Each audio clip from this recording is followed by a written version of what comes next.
Donc bonjour à toutes et à tous, je suis aujourd'hui en compagnie du collège Montesquieu Sainte-Marie, où j'ai le plaisir de rencontrer Madame Heurtaud et ses élèves de 6e, 5e et 4e. Bonjour Madame Heurtaud.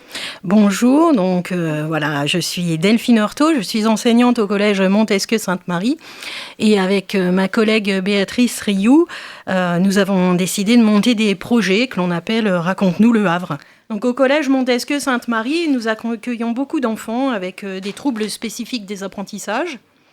Et depuis 2006, nous avons monté un dispositif d'accompagnement pour les élèves ayant des troubles spécifiques du langage.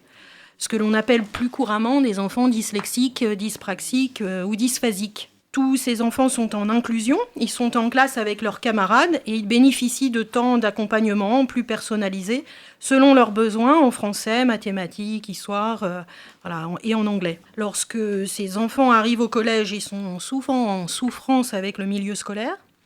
Et notre objectif, c'était de trouver un projet de classe qui leur permette de prendre confiance en eux, d'avoir une meilleure estime d'eux-mêmes. Il fallait aussi travailler pour que les autres élèves de la classe comprennent leurs difficultés et que tous apprennent à travailler ensemble, sans moquerie, avec bienveillance, écoute et compréhension. Est-ce que les élèves de 4e peuvent se présenter ? Bonjour, je m'appelle Clara, je suis une élève de 4e et avec Lisa et 3 autres camarades, nous avons monté l'équipe de communication de ce projet. Je vais vous expliquer ce qu'est ce projet Raconte-nous le Havre. Raconte-nous le Havre, c'est avant tout une association implantée dans le collège Montesquieu Sainte-Marie. Nos objectifs sont de développer le goût de la lecture et de l'écriture pour tous les élèves et notamment ceux à besoins éducatifs particuliers comme nous qui sommes dyslexiques, dyspraxiques, dysorthographiques ou autistes. C'est aussi une envie de faire découvrir le patrimoine culturel, historique et architectural de notre ville à tous les élèves. Souvent, dans le collège, les profs organisent des voyages, par exemple en Angleterre, en Espagne ou en Italie, mais pour nous, c'était important de connaître d'abord notre ville. Raconte-nous le Havre, c'est donc pour chacun d'entre nous un projet de classe ou plutôt des projets de classe. Depuis 2013, 5 livres ont été écrits pour que les élèves du collège, dont 3 dans toutes les librairies de la ville. Vous pouvez donc trouver aujourd'hui à la Maison du Patrimoine, à la Galerne, à l'Office du Tourisme et chez Planciel nos 3 livres. Raconte-nous le Havre de 1517 à nos jours, Raconte-nous le port du Havre et Raconte-nous le Havre, ville de culture. Les 500 ans du Havre en 2017 a permis aussi de développer notre projet vers les écoles primaires de l'enseignement catholique du Havre. Nous avons pu réaliser des rallyes dans la ville, des challenges sportifs, 2 expositions, l'une à Port Center et l'autre au forum de l'hôtel de ville. Bonjour, je m'appelle Lisa. Donc cette année, il y a les projets qui se multiplient. Nous en avons 4 en cours. Nous avons été aussi aidés par Caroline Trieuro. C'est une éditrice jeunesse de la Marmite à mots. Donc le premier projet, c'est les élèves de 5e qui sont ici avec nous aujourd'hui, qui lancent une nouvelle collection de romans d'aventure. Ils sont adaptés aux enfants en difficulté de lecture. Alors ça va être au tour de Maxime et Juliette. Alors bonjour Maxime. Bonjour. Et bonjour Juliette. Bonjour. Je suis en classe de 5e. Pour moi et pour mes camarades, tout a commencé l'année dernière. À la rentrée, Madame Heurtaud, notre professeure principale, et Madame Harel, notre professeure de français, nous ont lancé un challenge, écrire un nouveau livre avant la fin de l'année. Nous devions mettre en avant l'histoire culturelle de la ville. Nous étions tous surpris par ce projet. Nous étions à la fois heureux de faire un tel projet, mais aussi un peu inquiets. Nous avions beaucoup de questions dans nos têtes.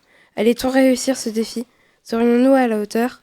En tout cas, nous avions envie de réussir et comme les classes précédentes avaient sorti leurs livres, il n'y avait pas de raison. Nous aussi, nous pouvions réussir. Voilà comment le projet a débuté dans notre classe de 6e, l'an dernier. Mais cette année, nous ne souhaitions pas en rester là. Notre expérience d'écrivain en herbe, nous souhaitions la prolonger. Ce projet a une importance particulière pour moi et pour d'autres.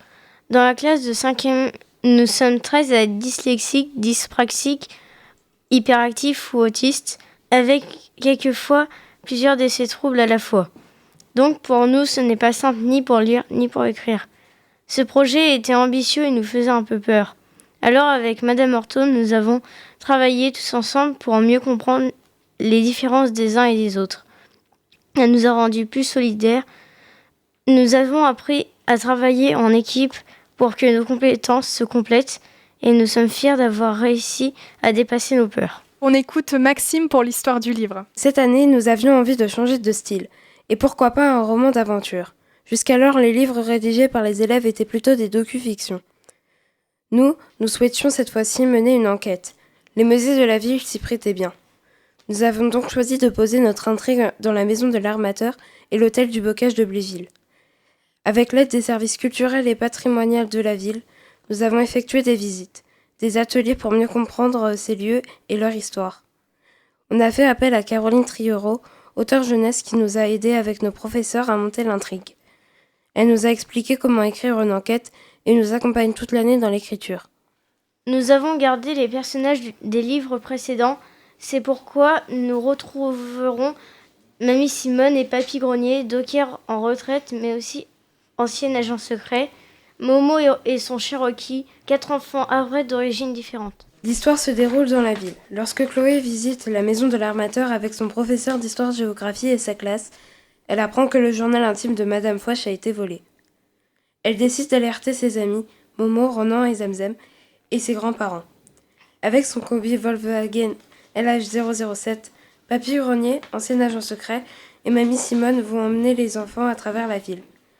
Ils iront visiter notamment l'hôtel du Bocage de Bléville et la maison de l'armateur, afin de découvrir pourquoi ce journal a été volé et surtout par qui. Finalement, tous vont mener l'enquête pour retrouver le trésor de Joseph du Bocage de Bléville. Nous avons défini le caractère de nos personnages ainsi que leurs vêtements. Par exemple, Mamie Simone est hyperactive. Chloé est une petite fille très vivante qui a beaucoup de connaissances. Momo est un peu le clown de la bande. Ronan est celui qui n'est pas trop ami avec l'école. Zamzam, quant à elle, est une enfant très curieuse et plutôt discrète. L'écriture de ces livres nous a beaucoup apporté. On s'est enrichi, on s'est cultivé. En travaillant en groupe, on a appris à s'entraider et à s'écouter. Malgré les difficultés de certains, on a réussi à écrire un livre. Notre livre sortira en avril dans les librairies du Havre. Donc il y a un deuxième projet, c'est la classe de 6e culture et patrimoine qui rédige un 4e tome qui s'appelle Raconte-nous le pays de Caux, avec l'aide des élèves du collège de la Providence de Fécamp et de l'école Sainte-Geneviève de Bolbec.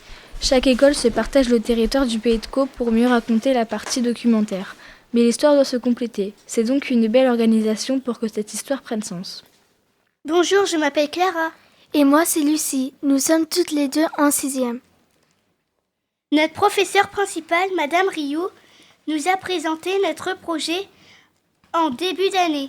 Ça a été une surprise pour une majorité d'entre nous. Au début, on n'imaginait pas trop le contenu du projet. Quand Caroline Triereau est venue dans la classe, on a commencé à comprendre que ça devenait sérieux. Madame Rioux nous a donné des exposés à faire sur Sainte-Adresse, Montivilliers, Harfleur, les ponts, les châteaux, les abbayes, mais aussi les maisons du pays de Caux. Nous nous sommes mis en binôme avec nos amis. Puis, tous ensemble, on a choisi des personnages. On les a décrits, leur âge, leurs vêtements, leur personnalité. On a travaillé tous ensemble sur le début de l'histoire avec Caroline. Elle nous a conseillé sur la façon d'écrire. Elle nous a dit « Il n'y a jamais de mauvaises idées, les fautes d'orthographe, on s'en fiche. On verra ça plus tard. » Du coup, c'était un soulagement pour tout le monde. On se préoccupait moins des fautes et de la qualité de notre écriture. On a osé écrire. Ensuite, nous sommes allés visiter Montivilliers, le site gallo-romain de Lillebonne, et nous avons fait des ateliers à Muséocène. Ces sites nous permettent d'écrire la partie documentaire de l'histoire. Notre livre, c'est l'histoire de 2 enfants, frères et sœurs, Léa et Hugo, qui sont en vacances chez leurs grands-parents, Papy Jean-Pierre et Mamie Marie-Claude. Leurs grands-parents leur réservent une surprise.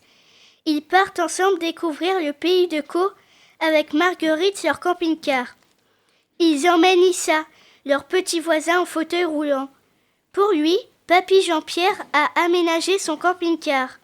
Hugo, très accro aux jeux vidéo, n'est pas enthousiaste de partir, contrairement à Léa, qui, elle, rêve de visiter des châteaux comme les princesses. Issa, lui, a hâte de montrer toutes ses connaissances à sa famille de cœur. Si vous voulez découvrir la suite des aventures de la petite bande et de Marguerite, rendez-vous fin mai dans toutes les librairies du Havre et de la région. Moi, je suis curieuse. Je me demande comment vous avez imaginé les personnages. Est-ce que c'est vraiment les professeurs qui vous ont aidé ou vous-même, vous avez eu plein d'idées sur à quoi ils pouvaient ressembler, sur la description des personnages, sur leur histoire personnelle. Comment ça s'est passé pour vous ? C'est nous qui avons tout choisi pour les personnages. On a choisi leurs vêtements, leur caractère. Quand on crée des personnages, on part parfois de la réalité. Est-ce qu'il y a des personnes qui vous ont inspiré ? Il y a des personnes qui sont inspirées de personnes dans notre classe, des personnages. Parce que je voyais Mamie Simone, Papy Grenier. D'où vient l'inspiration ? Alors, Mamie Simone, c'est les élèves de l'année dernière qui les avaient créés. Et Papier Grenier, il vient d'un autre livre. C'est Raconte-nous le Havre de 1517 à nos jours. Qu'est-ce que ça vous a apporté, tout ce travail ? Parce que c'est un travail de titan que vous avez fait là. Ça nous a enrichis. On a appris beaucoup de choses sur la ville, sur son histoire, sur son architecture. On a découvert plein d'artistes havrais comme El Cuervo. À la fin de l'année, nous sommes tous très fiers de notre réussite parce que chercher un livre, c'est pas toujours simple. Comme vous pouvez le constater, nos projets se développent. Nous avons même créé une équipe de communication pour nous permettre de mieux gérer notre site internet, notre page Facebook et toute la communication écrite ainsi que la distribution de nos livres. Leur livre, contrairement au précédent qui n'était diffusé que sur le Havre et la région, sera quant à lui diffusé sur la France entière. Il sortira dans un premier temps au Havre en avril. À cette occasion, la Gaillarde nous a proposé de faire une présentation de notre livre et une séance de signature comme les vrais écrivains. Mais la surprise ne s'arrête pas là. Notre équipe de communication rencontrera des commerciaux à Paris prochainement pour que notre ouvrage puisse sortir au niveau national en juin.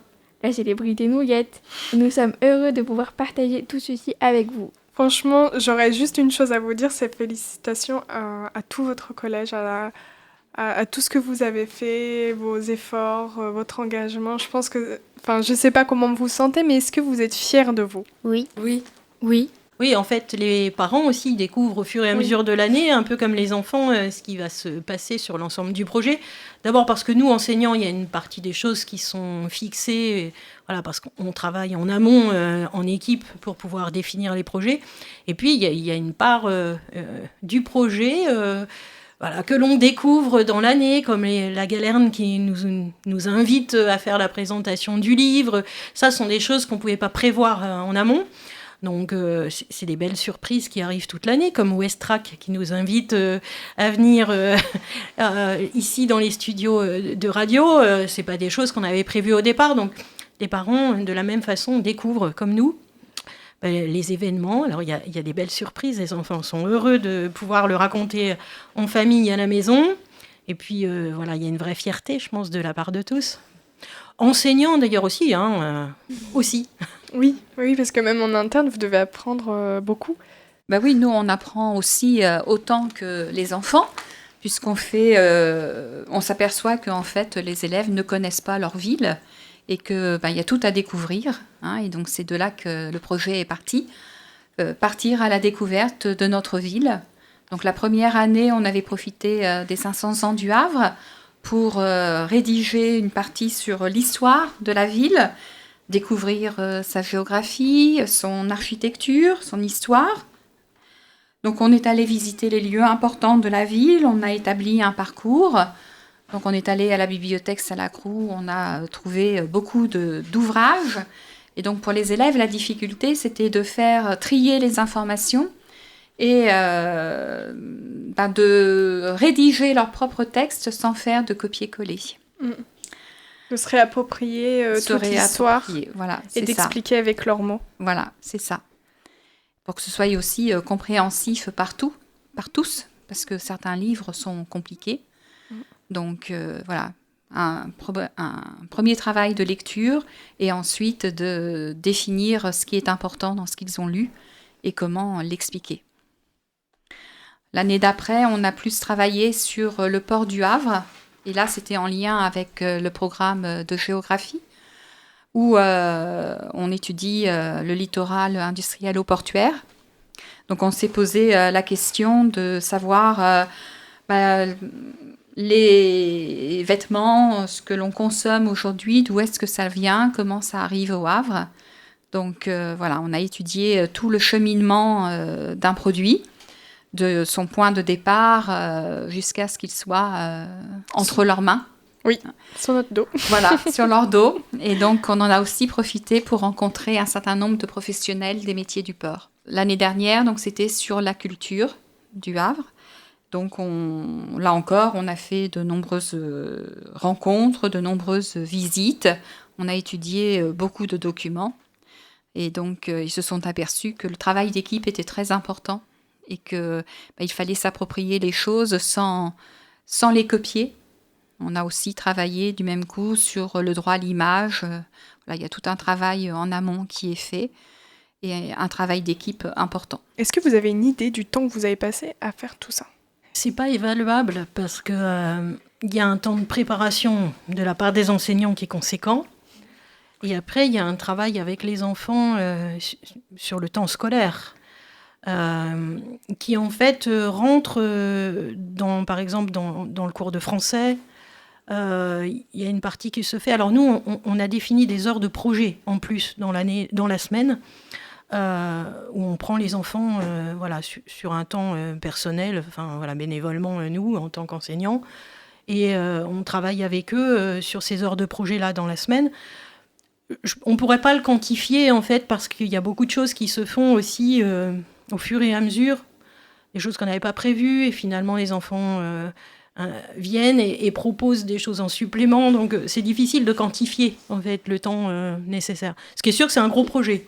Je voulais juste ajouter sur le travail d'équipe, parce que dans nos classes, la moitié de la classe sont des élèves qui sont avec des troubles du langage. L'écriture n'est pas simple, la lecture l'est pas non plus. Quand ma collègue parlait tout à l'heure des recherches documentaires, ça prend du temps, ça nécessite un temps de lecture important. Pour certains, c'est pas toujours à leur portée, donc ça nécessite pour nous de devoir aménager aussi ça, de façon à ce que les supports soient plus accessibles pour tous. Et puis, il y a un travail d'équipe qui se fait en complémentarité, c'est-à-dire qu'un enfant qui est dyslexique, forcément, il va avoir une difficulté à l'écriture au départ, à la lecture, mais en même temps, il a plein d'idées. Il a une imagination débordante. Donc souvent, c'est d'ailleurs parmi ces élèves-là qu'on va retrouver le plus d'imagination. Donc ils vont apporter l'histoire oralement, les personnages, les anecdotes, les petits problèmes de tel ou tel personnage, celui qui tombe, ses petites bêtises, voilà. Eux, ils vont les amener. Après, on va avoir dans une équipe une certaine complémentarité. Il va y avoir les autres qui, pour certains, sont peut-être plus à l'aise avec l'écrit, donc vont prendre le stylo et vont écrire l'idée. Mais c'est vraiment un travail d'équipe, quoi. C'est pas, personne n'est tout seul face à sa copie. C'est pas l'objectif, en fait, du livre. Donc, c'est que tout le monde comprenne que, voilà, on peut être différent au sein d'une équipe, avoir des compétences différentes, mais finalement, tous ensemble, eh bien, on arrive à faire des belles choses. C'est de l'apprentissage d'une belle philosophie, d'ailleurs, de collaboration. Est-ce qu'on pourrait savoir le prix du livre ? Alors, actuellement, il y a donc 2 livres qui vont sortir. Celui des 6e, qui est et puis celui des 5e, qui est une enquête. On n'a pas les prix des livres, en fait, parce que les prix de livres, nous, on les veut les plus petits possibles, pour qu'un maximum d'enfants puissent y avoir accès. Et du coup, on les cale en fonction de l'impression des livres, et donc du nombre de pages. Donc, tant que le livre n'est pas mis en pages, et qu'on n'a pas le nombre de pages exactes du livre, en fait, c'est plus ou moins l'imprimeur qui va définir le prix du livre derrière, parce qu'on n'a pas une très grosse marge entre les deux. Il y a une petite marge que l'on fait. Alors d'abord, on passe par un éditeur. Donc par principe, c'est l'éditeur qui gère financièrement la vente des livres. Nous récupérons, 10%, en toute transparence, on peut vous dire. On récupère 10% de la vente d'un livre. Les premiers étaient vendus, le tout premier à 7,90 €, le deuxième à 8,90 € et le troisième à 10,90 €, quelque chose comme ça, je crois. Voilà. c'est pas qu'on augmente tous les ans, c'est juste que le nombre de pages a augmenté tous les ans, donc forcément le prix s'ajuste en fait en fonction de ça. Donc 10% sur un livre à 8,90 €, hein, alors bon, ça fait pas une grosse somme que l'on récupère par livre.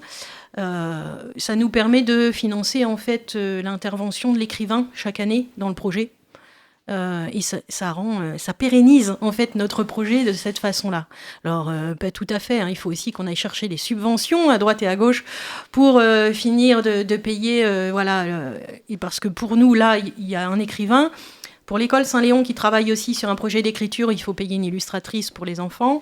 Et donc, il faut trouver des subventions. On a la chance d'avoir une banque qui, en fait, nous suit depuis le départ, qui avait trouvé notre projet intéressant et qui nous finance. Donc, voilà, c'est Crédit Mutuel. Je ne fais pas de publicité, mais... voilà, Crédit Mutuel, depuis le départ, nous a suivis avec une fondation pour la lecture qu'ils ont mis en place, eux.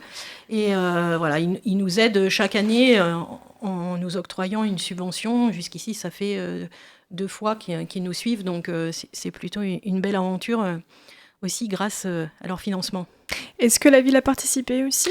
Alors, tout au début, sur le projet, parce que les 2 premiers livres, on les a sortis pour les 500 ans du Havre. Donc, avec un été au Havre, on a eu la chance d'avoir le GIP qui a pu nous financer en fait une petite partie, une bonne partie d'ailleurs, du livre. Le tout premier, donc le Havre de 1517 à nos jours. Et puis, après, on a eu du mal à le faire rentrer dans les projets de la ville parce que, alors, d'abord, les finances sont un peu calculées année par année, ce qui est logique aussi. Et puis, l'autre souci, c'est que nous, les projets sont sur l'année scolaire. Et en fait, les projets d'un été au Havre, comme l'on l'indique, c'est sur l'été. Donc, on ne peut pas rentrer, en fait, dans ce champ-là. Donc, on n'a pas pu poursuivre avec la ville, mais... On doit dire qu'on a une chance incroyable. La ville nous suit beaucoup dans notre projet. Et chaque année, les élus, là, monsieur le maire est venu rencontrer les enfants la semaine dernière. Donc, voilà. Et à chaque fois, on a un accueil et une écoute très intéressante avec eux. Le premier livre, d'ailleurs, c'était l'époque d'Édouard Philippe, donc, où il était encore maire. Et les enfants l'avaient interviewé dans son bureau pour faire le dernier chapitre du livre. Et ensuite... c'était l'année où il est parti comme Premier ministre. Donc, le moment où le livre est sorti de chez l'imprimeur, il était déjà passé Premier ministre. On était d'ailleurs un petit peu gênés parce qu'il avait fait la préface et on avait marqué Édouard Philippe, maire du Havre. Et quand le livre est sorti de chez l'imprimeur, il n'était plus le maire du Havre. Donc, voilà. Mais bon, c'était... En même temps, ça nous a servi quand même un peu. La notoriété du Premier ministre nous a servi. Oui. Donc maintenant, Luc Lemonnier a pris le relais et écrit nos préfaces. Et cette année, la préface du livre des 5e sera écrite par Luc Lemonnier. Et puis la préface du livre des 6e sera écrite par Florence Thibaud-Doreno, qui est l'adjointe chargée de l'éducation, voilà, avec laquelle on a aussi une belle écoute. L'année dernière, c'était Sandrine Dunoyer, donc, qui elle était chargée de la culture. Voilà, chaque année, on a toujours un élu qui accepte très gentiment de faire les préfaces des livres des enfants. Voilà. Je vous remercie à tous et à toutes d'avoir participé donc à cette interview chez Westrack Radio. Est-ce que ça vous a plu ? Oui. C'était la première fois pour tout le monde d'être sur une radio ? Oui. Oui. Ok, je vous remercie beaucoup. Puis je vous souhaite une très bonne fin de journée. Bien, merci. Merci.